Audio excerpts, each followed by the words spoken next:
Desde la ciudad de Buenos Aires, capital de 2 continentes, República Argentina, país bioceánico y bicontinental, transmite R4J Radio 4 de Junio.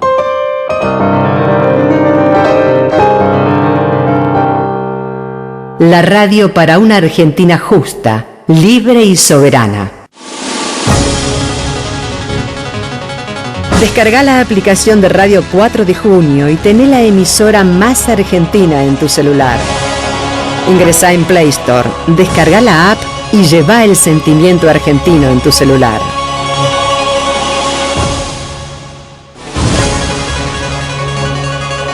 Comunicate con nuestro WhatsApp. Déjanos tu mensaje de audio o texto al 11 31 26 52 74. Radio 4 de Junio, la radio por una Argentina justa, libre y soberana. Auspicia Asociación Mutual Héctor Pedro Blomberg. Asóciese llamando al 2135-7503. La siguiente es una producción de Academia Records.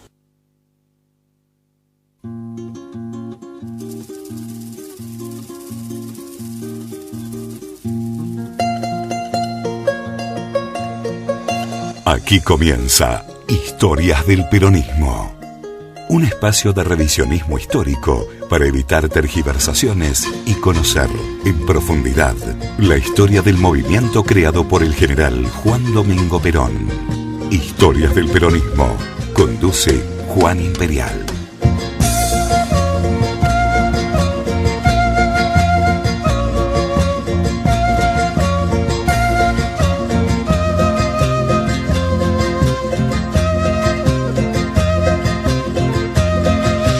¿Qué tal? ¿Cómo le va? Muy buenas noches. 21:09 en Argentina, 25 grados en la ciudad de Buenos Aires y alrededores. Estamos por Radio 4 de Junio para todo el país y el mundo a través de internet en www.radio4dejunio.com y por aplicación en dispositivos móviles. Cualquiera sea el dispositivo móvil que tengas, cualquiera sea el store para descargar, te podés, instalar la aplicación de Radio 4 de Junio aquí y en cualquier parte del mundo. Así convertís el celular como la vieja Radio Spica y nos podés escuchar donde quieras que estés. Y también agradecemos a las emisoras de Cadena Imperial que ya se están sumando a esta hora a la transmisión de Radio 4 de Junio y que son un parlante en distintos puntos del país. Vamos a estar Juan Solito en la operación técnica y puesta en el aire, idea, producción y conducción de quien te habla, de Juan Imperial.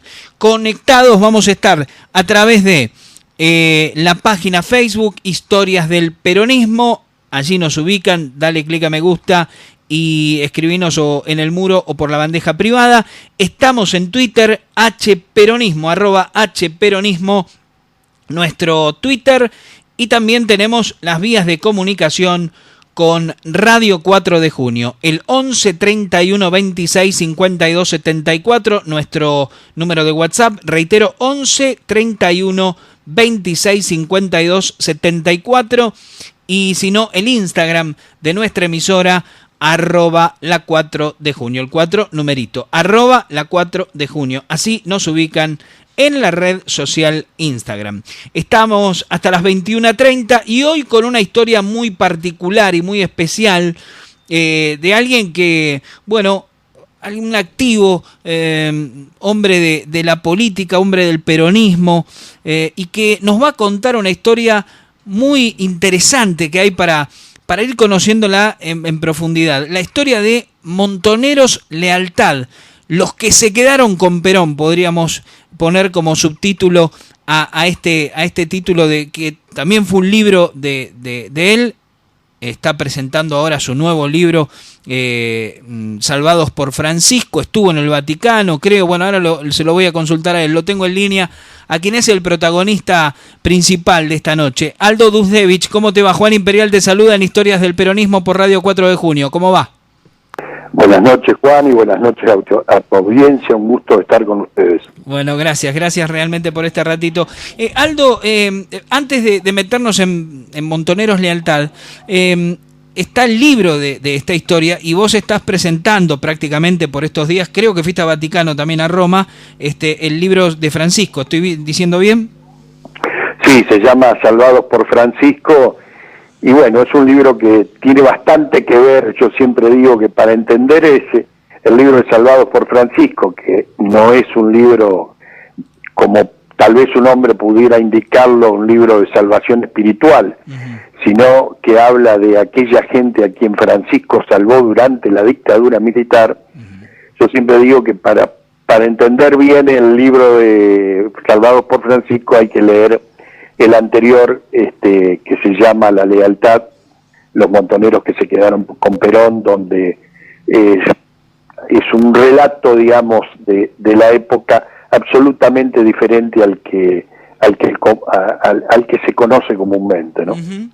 Contame un poco cómo fue esa línea de montoneros que se quedó con Perón, porque recordemos, para algún desprevenido, que Perón, algunos dicen Perón los echó, otros pensamos más que una línea de montoneros que se fue sola de la plaza cuando Perón les dijo algunas verdades, pero ¿cómo fue esa escinción de montoneros que forma este grupo Lealtad?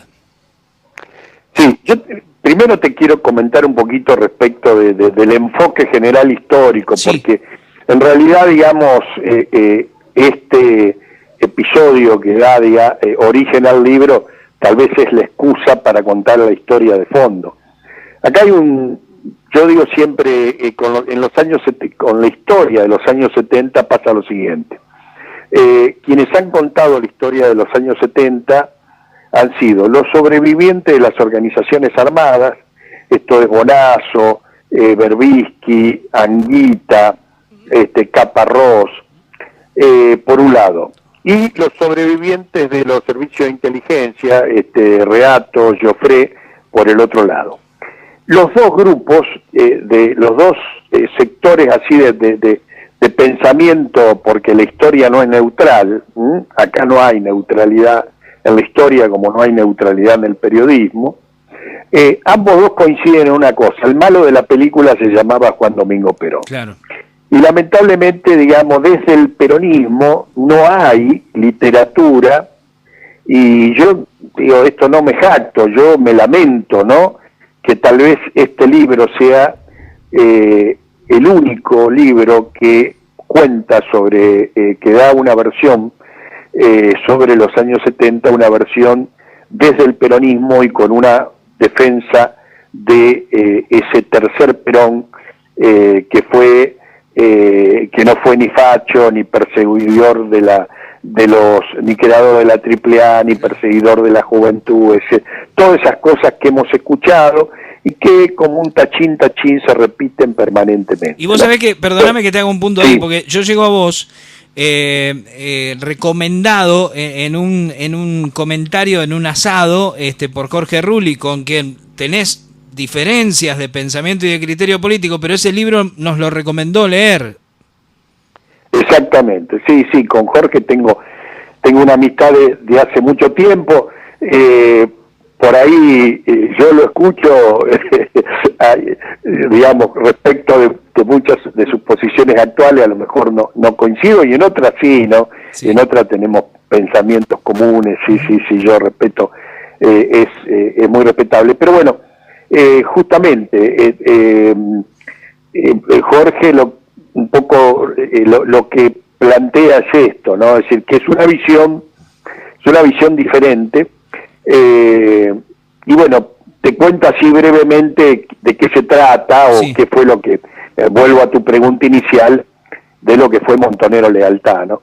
En realidad, digamos, cuando se crean las organizaciones armadas en los años 70, la organización más vieja, la primera es la FAP, que en la FAP, que era Fuerza Armada Peronista, había una suerte de cercanía o línea de interacción entre lo que fue la vieja resistencia peronista y los nuevos jóvenes que después del año 66-67 se suman a la lucha del peronismo, ¿no?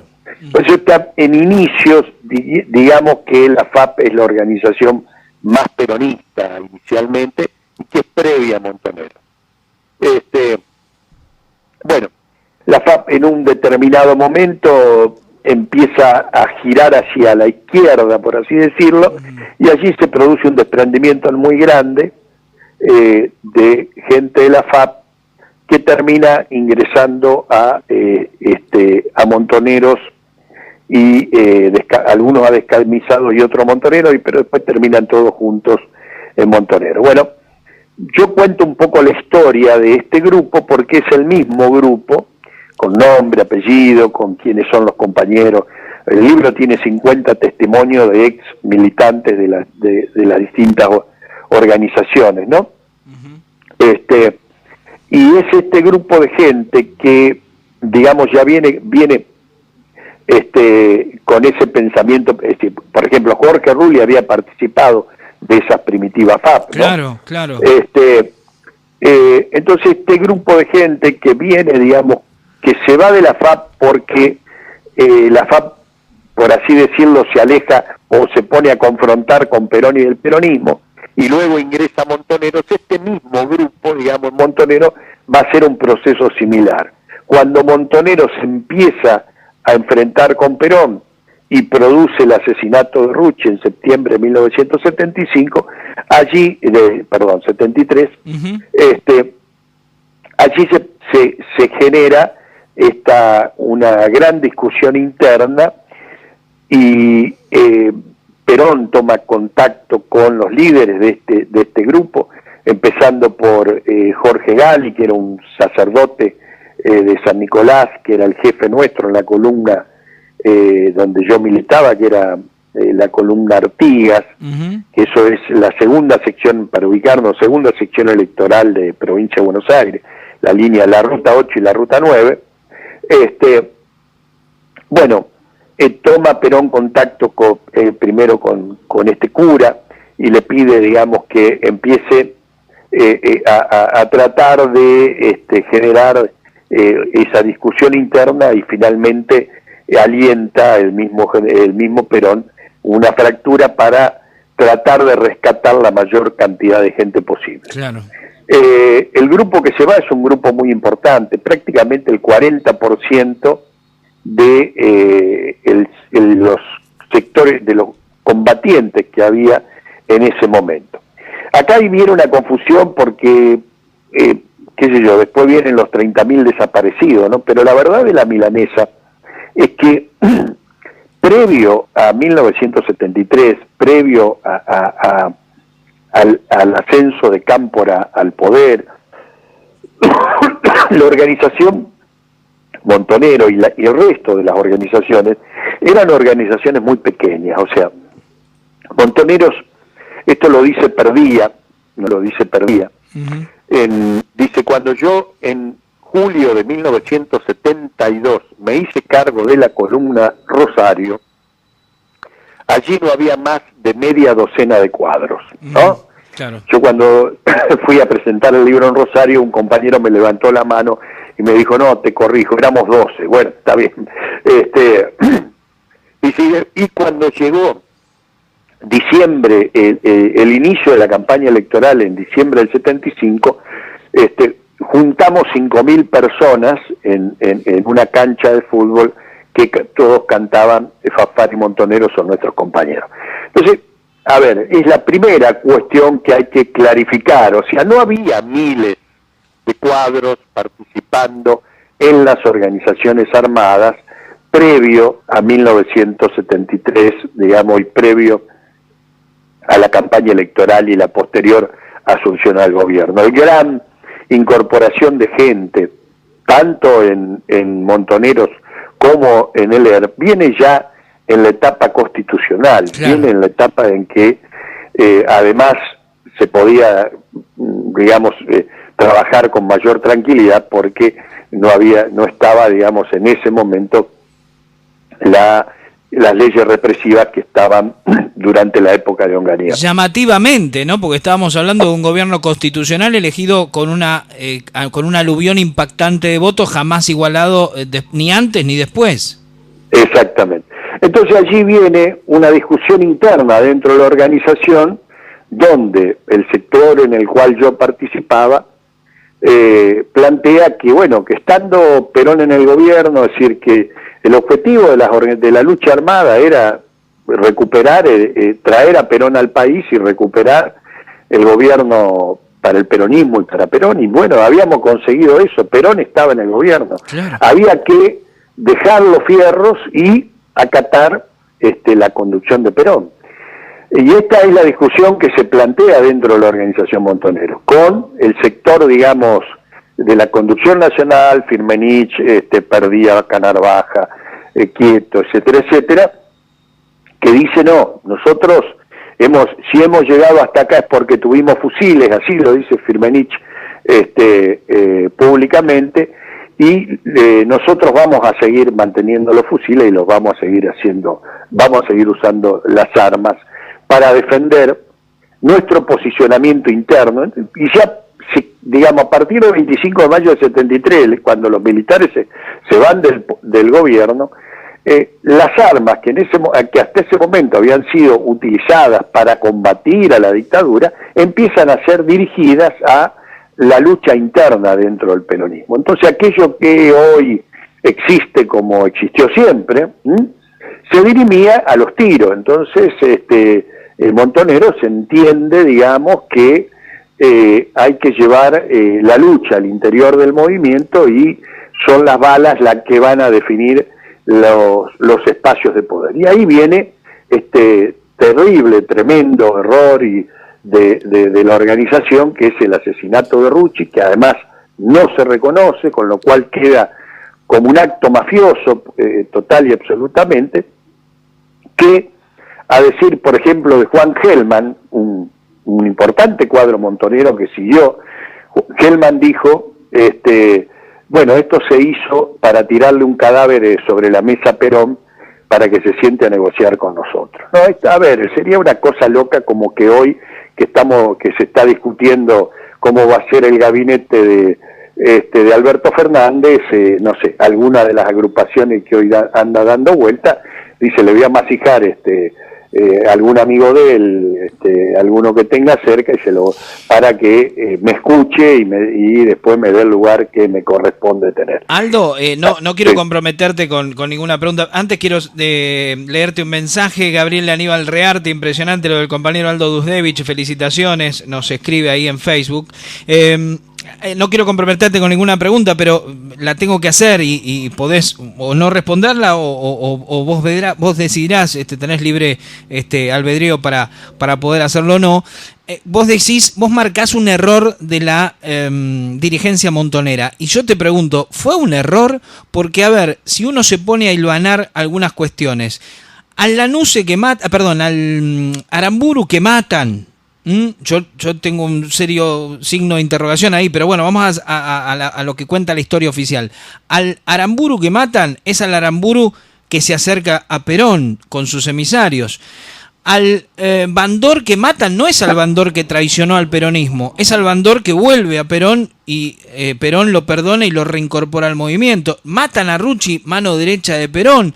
Al Walsh que matan es al Walsh que empieza a discutir a la conducción montonera. O sea, hay errores, eran tipos que se habían formado en la lucha armada en los mejores lugares donde se formaban los cuadros internacionales. O sea, cuesta creer que fue un error, ¿no? A mí, por lo menos.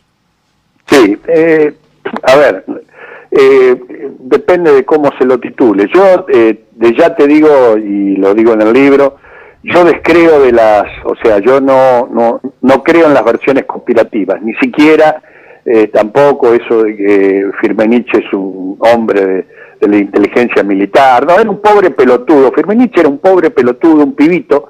Era un pibito que salió de la Acción Católica a los 18 años, claro. Y a los 19 años estaba tirando tiro. No tenía la más puta idea de lo que significaba la política, pero a fuerza de los tiros y haber embocado este hecho de matar a Aramburu, que representó, digamos, para el pueblo peronista un hecho de vamos a ponerlo en esos términos, un hecho marketinero muy importante, que no es lo mismo la muerte de Bandor que la muerte de Aramburu. Rojas y Aramburu eran para el pueblo peronista los símbolos, los peores símbolos, digamos, que uno podía tener. Entonces esto les dio una chapa, y luego, bueno, fueron invocando dos o tres decisiones que los convirtieron en lo que lo convirtieron. Yo digo, ¿cómo se puede? Por supuesto que siempre las agencias de inteligencia internacional tienen sus mecanismos de acercarse, de inducir cosas, aún a quienes creen, digamos, a quienes creen que están haciendo una revolución en contra de fulano. Ese tipo de cosas existen, pero yo no creo en las versiones conspirativas, no. Es idiotez pura, luego siguieron cometiendo, digamos, otros errores políticos y militares mucho más graves, y bueno, terminó en lo que terminó, ¿no? Aldo, y después, ¿cómo se concreta eso, esa escinsión de montoneros? Bueno, te termino de contar. Esto es, digamos, empieza un proceso de discusión interna dentro de la organización, y el 3 de febrero de 1974, se hace un primer congreso que lo hacemos nosotros, la zona nuestra, en Varadero, y allí se crea, digamos, se rompe, se da el primer grito de ruptura, creando la JP Lealtad y Montoneros Soldados de Perón. Y luego eso se empieza a extender por los distintos lugares del país, donde se van fracturando, donde muchos grupos y distintos grupos y cuadros de la organización se van fracturando y se van yendo de la organización. Esto no tiene mucho andamiento posterior, porque en realidad, digamos, este grupo dependía exclusivamente del paraguas de Perón, porque luego inmediatamente empieza a desatarse la guerra entre los sectores montoneros y los sectores de ultraderecha del peronismo, y nosotros quedamos en el medio de la balacera, porque para la AAA éramos montoneros, y para los montoneros éramos traidores condenados a muerte. Entonces, por ejemplo, cuando sucede la muerte de Carlos Mujica, que Carlos Mujica es uno de los ideólogos de esta fractura, Carlos Mujica muere, digamos, proclamando esta necesidad de que había que dejar las armas, de que los montoneros estaban locos, de que habían mandado a matar a Rucci, claro. Habían matado a Rucci.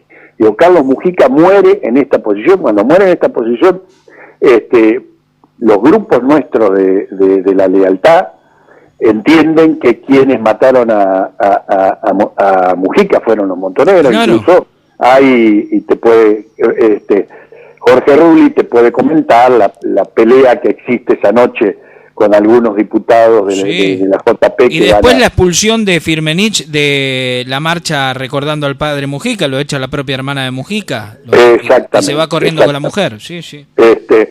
Así que, bueno, digo, todas estas cosas son temas nuevos que no están escritos. Yo, lamentablemente, digamos, los peronistas, hay un compañero que dice, los peronistas somos ágrafos, dejamos que la historia la escriban otros, ¿no?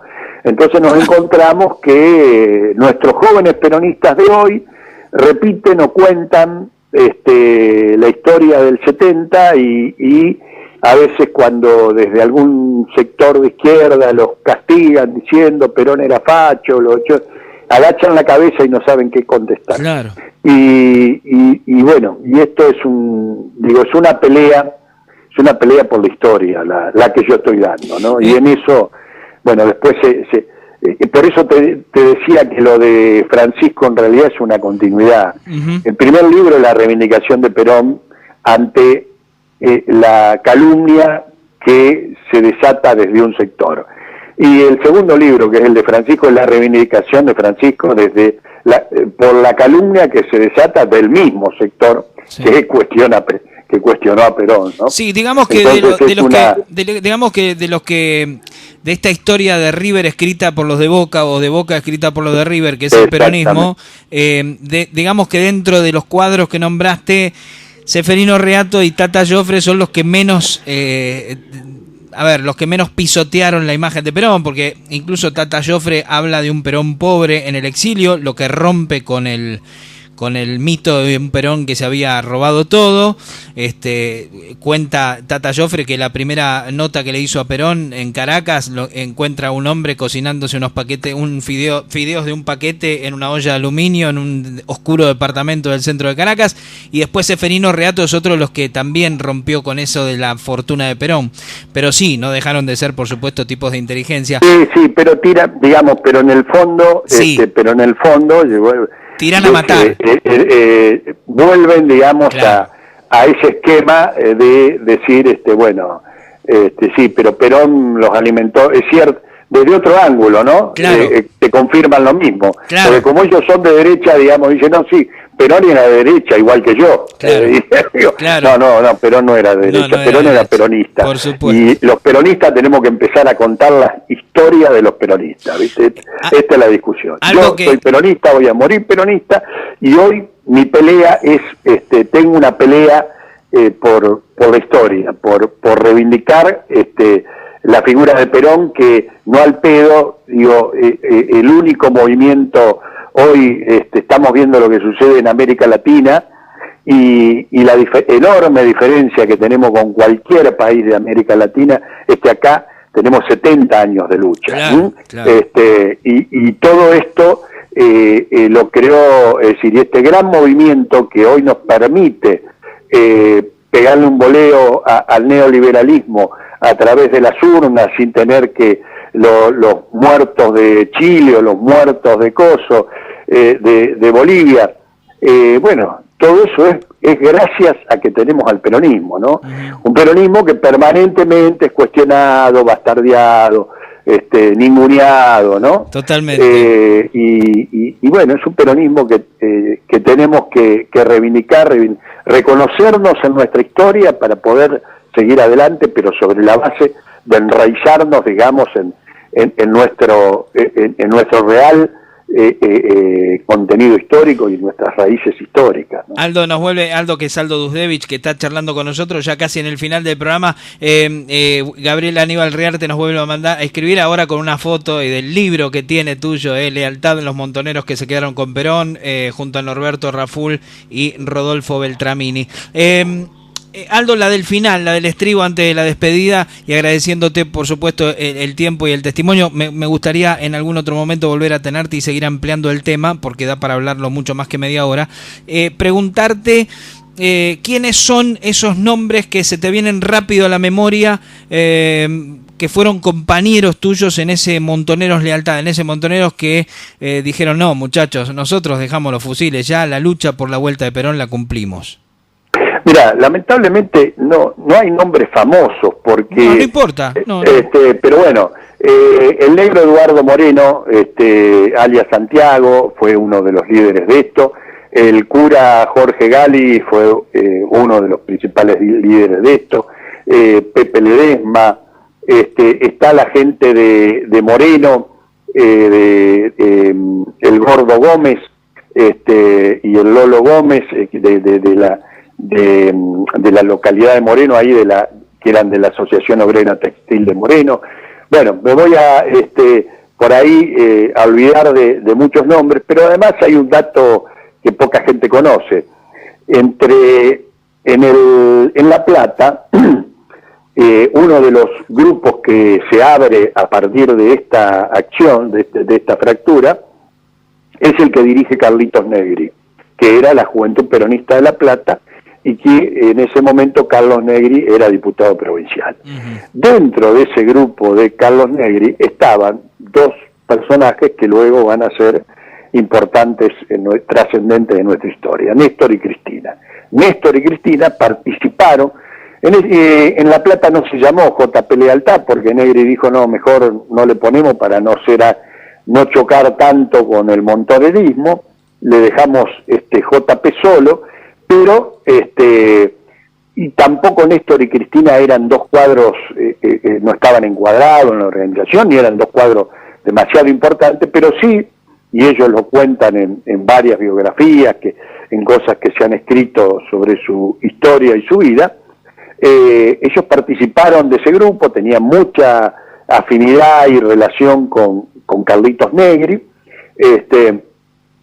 y bueno, digo, sobrevivieron gracias a que cómo sobrevivimos muchos de nosotros, porque en un momento decidimos decir, bueno, hasta acá llegó la historia de la violencia, nos tenemos que ir, y bueno, eso nos permitió, entre otras cosas, preservar la vida después del 24 de marzo del 76. Bien, Aldo, gracias por el tiempo, por el testimonio, por todo lo que nos contás.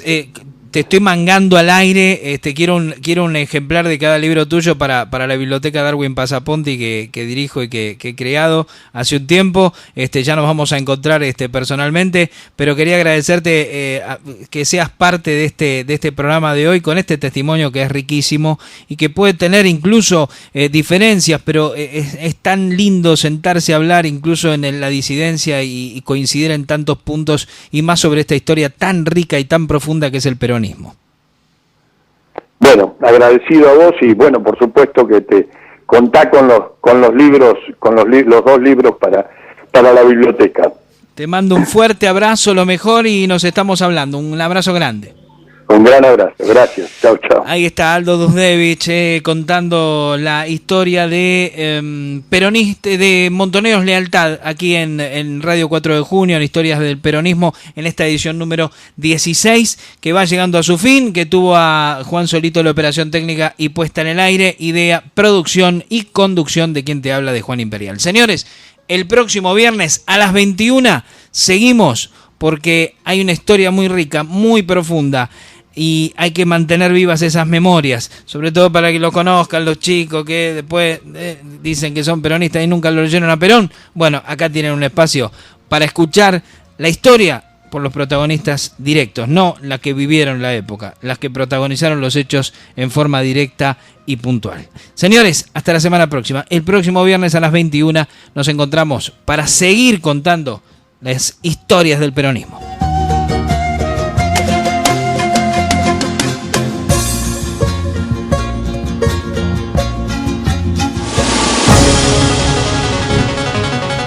Visita nuestro blog radio4dejunio.blogspot.com.ar.